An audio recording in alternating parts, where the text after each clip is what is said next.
So, what about eclipses? We all hear great things when it comes to astrology about eclipses. We all freak out about eclipses. And what exactly are eclipses telling us? An eclipse happens when either totally or partially, either the moon or the sun disappear in the sky according to our perspective and our eye. Now, the moon and the sun in the birth chart, as you've seen in previous videos of mine, are mother and father, are the archetypes that define your personality and the closest thing to your path in your soul.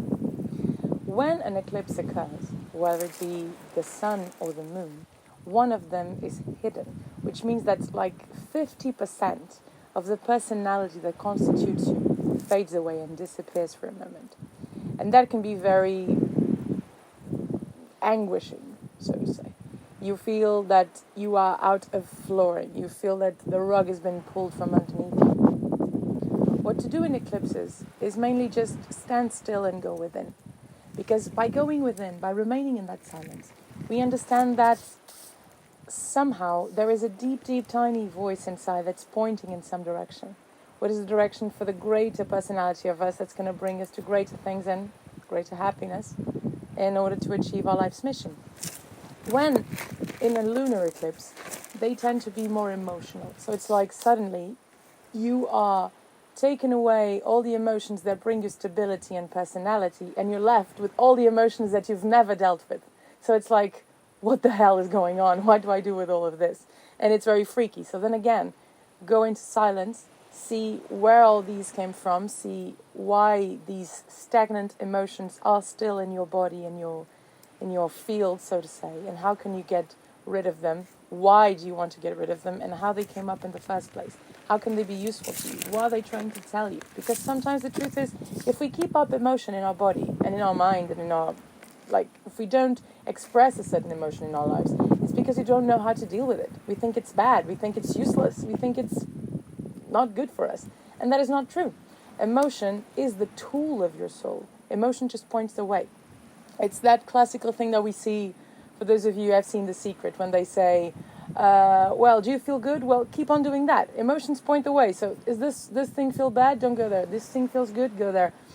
So emotions are a bit in that sense when it comes to the soul. The soul points and communicates to you through your own emotions. Not all of them, quote-unquote, good or bad, but the truth is, if there is certain emotion that is stuck in you and you find it during a lunar eclipse, whether it be partial or total, what you have to do is understand where it came from. Did it come from a relationship with a person? Did it come from an experience you have by yourself and you keep on repeating and having the same emotions coming through?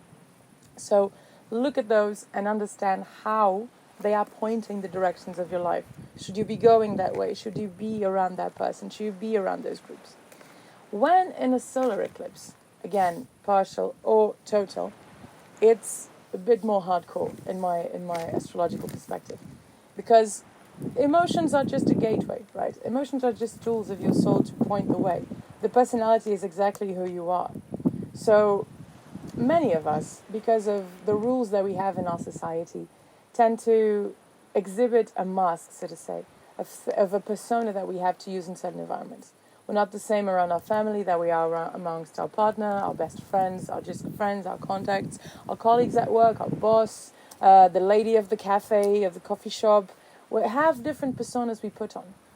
The truth is, astrologically speaking, of course, we should be perceiving to be one that is the same for all of these things.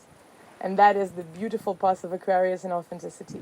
But the truth is, it takes some time to get there.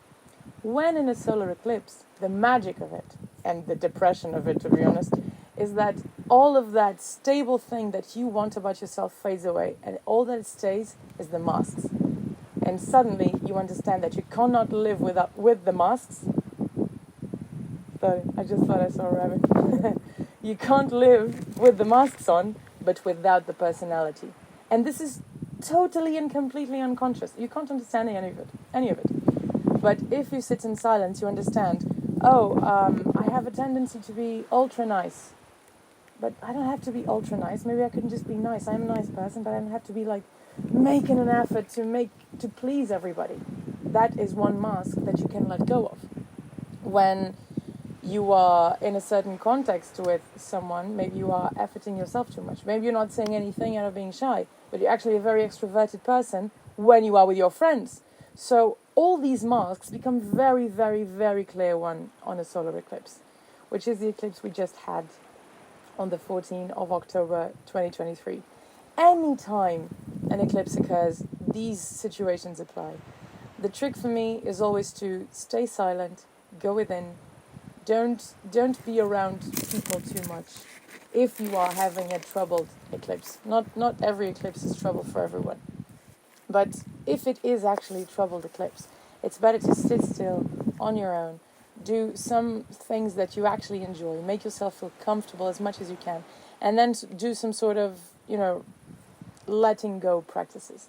Can be dancing, singing, doing yoga, exercise, watching something, reading something, journaling, going for a walk, going for a run, spending time with your pets, spending time with your plants. Everybody has their own kind of active meditation going on. That would be the practice to go for an eclipse, because clearly you will see the masks that you're incurring on, and those are all to be let go, whether on your emotions or on your personality.